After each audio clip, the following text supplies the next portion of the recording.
Hello, ladies and gentlemen. This is Menopause Taylor bringing you the state of menopause in the world today. And I am so glad you're joining me for yet another informative tutorial podcast on menopause. As you know, I cover everything in the world of menopause, the good, the bad, the ugly, the simple stuff, the complex stuff. I just delve into all of it. But I delve into it all in a very focused, very orderly way that covers it step by step in units. And last week, we began our unit on heart attacks.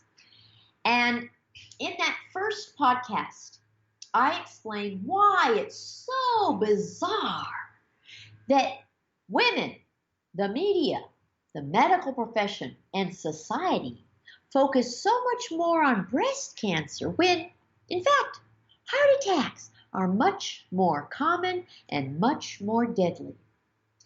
And today, I'm going to be teaching you about what causes a heart attack. Now, you probably think you already know what causes a heart attack, but I have discovered that I have a way of explaining things that makes them much more vivid and comprehensible. So even if you think you already know everything about what causes a heart attack, please stay tuned to this podcast. You are going to learn something that furthers your understanding. I promise. I hope you have my book. It's called Menopause, Your Management, Your Way, Now and For the Rest of Your Life. And all of chapter 28 in my book is on heart attack. And it is ideal to get the book and follow along in the book with what you're hearing on the podcast, and it reinforces your education so much. And you'll find that they are very complementary. And I'll always tell you where we are in the book, if there's a chapter that's appropriate. So my material today is chapter 28 under the second section in that chapter entitled Causes. Now, if you look at a model of a heart, and in my YouTube videos, I have models of a heart. In my YouTube videos, I show you everything. I make models, I show you models, I do everything I can possibly do to demonstrate visually anything that I possibly can demonstrate visually. But if you look at a model of a heart, the heart itself is not what causes a heart attack. The problem does not originate in your heart.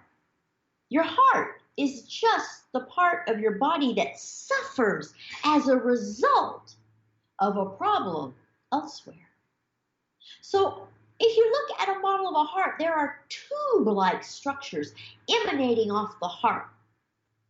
And they are the arteries that supply blood to your heart. And they are big, long trunks that travel like tree trunks, like a tree that branches out to smaller and smaller limbs of the tree. And if you think of a tree, the trunk of the tree is what supplies water to all the tree limbs. Well, your heart arteries are just like the trunk of a tree. They are the trunks of arteries that travel all over your entire body, branching into smaller and smaller arteries so that they reach every part of your body. So when it comes to a heart attack, it's not your heart that causes the heart attack. It's those arteries that cause the heart attack. It's like a hose. Picture a hose. It's a good representation of what your arteries are like. Your blood flows through the hose, and your blood carries oxygen to all the parts of your body. Now, you know how you can sometimes get a kink in a hose? What happens when there's a kink in a hose? The flow of water through the hose stops, doesn't it? I mean, there you are, watering the trees and the bushes and everything, and suddenly the water flow stops. And you have to unkink the hose in order to get it to flow again, don't you? Well, that's exactly what can happen to your arteries. They get a kink. It looks different than the kink you get in a hose because the artery doesn't fold over on itself like the hose does. Instead of folding on itself to impede the flow, the kink forms inside your artery. But the result is the same. The blood flow ceases. Now, I just told you that your blood carries oxygen, right? Every single cell in your body has to have oxygen in order to survive. So anytime there is a kink or a blockage in an artery, anything beyond the blockage suffocates due to lack of oxygen. And when a part of your body suffocates from lack of oxygen, it dies. So that is exactly what happens to your heart. The part of your heart that gets blood and oxygen from that blocked artery dies. And death of a part of your heart is called a heart attack.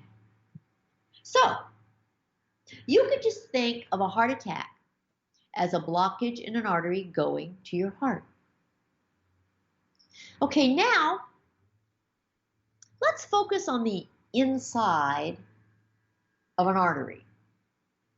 Again, think of a hose. And if you have a normal artery, you would imagine a hose that is completely open, very clean, fully functional.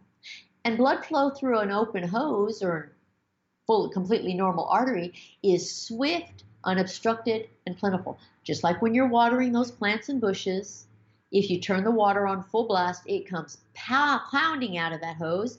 And the reason is, in a normal artery or normal hose, the entire circumference of the interior of that hose is available for water to flow. Now, if you get an artery that contains a small amount of fat buildup within the artery, it ends up being like a plaque.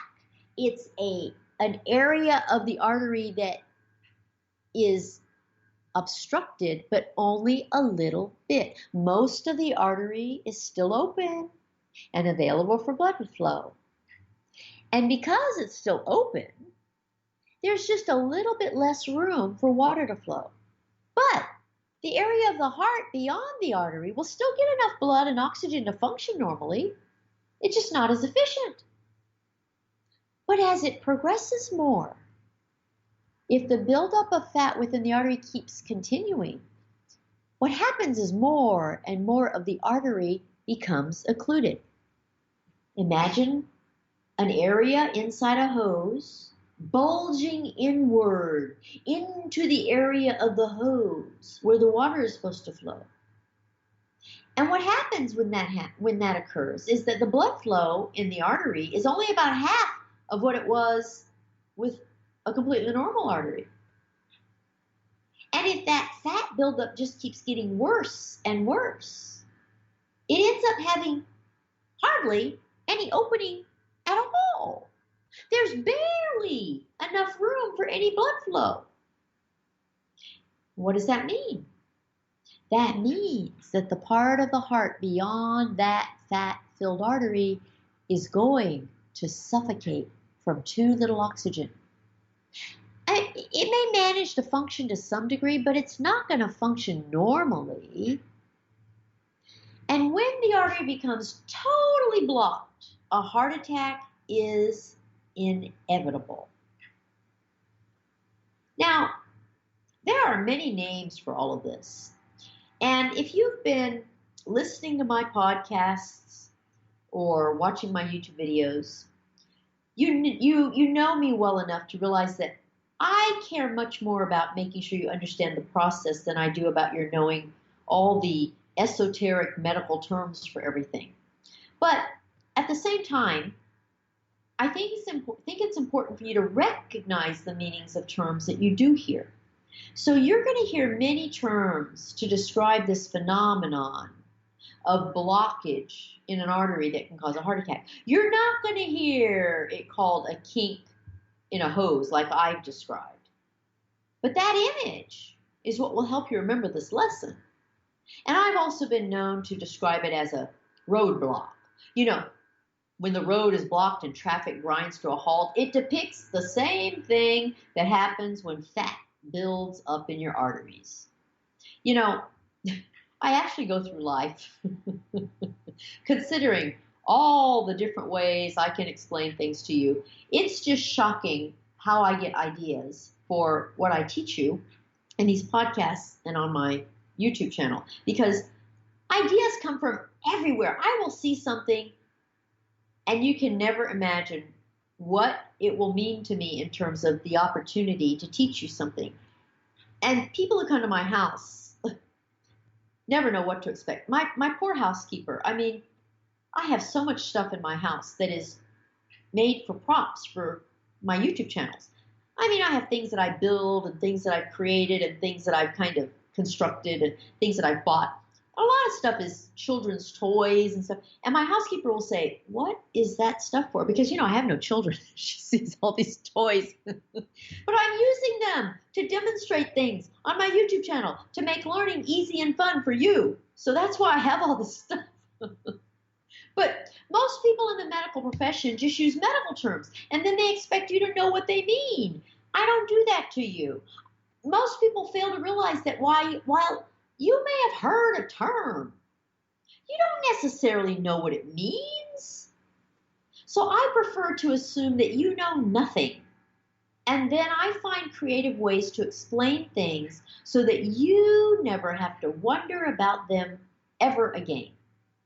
So here are some of the medical terms that you're going to hear to depict blocked arteries.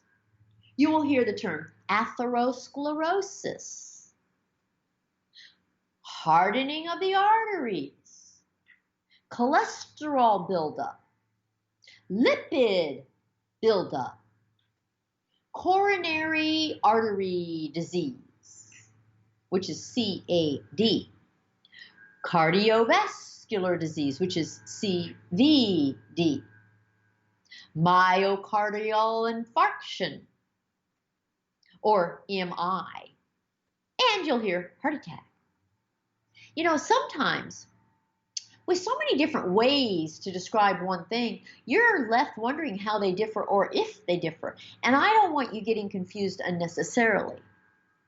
So this is why I make sure that I teach you everything. I assume you know nothing. I start at the beginning and I build up little by little by little. What you will see is that each video just is one nugget of information. It's the next piece of the puzzle for you to get a full picture and be able to connect all the dots. And the beauty of this education is that when you learn things this way, you end up with what we all call logic. Because logic enables you to understand a whole lot of stuff just because you have the foundation with which to understand it. You know, an education is like learning the alphabet before you learn to read. If you don't know the alphabet, you can't read. So if you don't get the basics, the stepping stones, the building blocks of an education, you don't have an education. And unfortunately, these days, most people have no education at all on hardly anything. All they have is sound bites and pieces of information. And they think they know something. They don't know anything. And they don't know how to use reason. They don't know how to use logic. They don't have the ability to be resourceful in coming up with answers. They have to look up everything.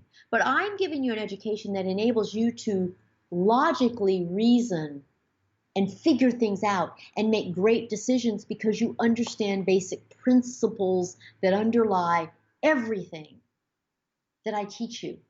Some of it's just menopause, some of it's health, some of it's kind of life skills, but it all pertains to getting an education. So you will see that with these